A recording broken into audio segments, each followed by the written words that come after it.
புதிய கல்விக் கொள்கை என்பது நம் பிள்ளைகளுக்கு நாம் எழுதி வைக்கிற மரண சாசனம்.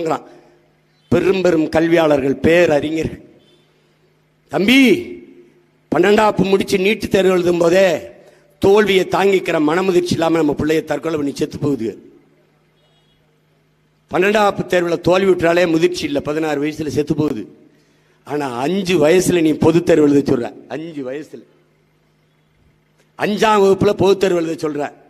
8 வயதில் தான் கல்வியில் முதலிடத்தில் இருக்க தென்கொரியா 1ஆம் வகுப்பு சேர்க்குது. கல்வியில உலகத்திலே முதலிடத்தில் நம்பர் 1 இடத்தில் பிளேஸ்ல இருக்கிற தென்கொரியா தன் மாணவ பிள்ளைகளை 8 வயதில் தான் 1ஆம் வகுப்பு சேர்க்குது. எப்படின்னா, உடை அவனுக்கே போட்டுக்க தெரியணும், சாப்பாடு அவனுக்கே எடுத்து சாப்பிட தெரியணும், அவனுக்கே கழிவறை போய் வரணும், எல்லாம் அந்த தெரியுற அந்த இடத்துல தான் அவனை பள்ளிக்கூடத்தில் சேர்க்கணும்.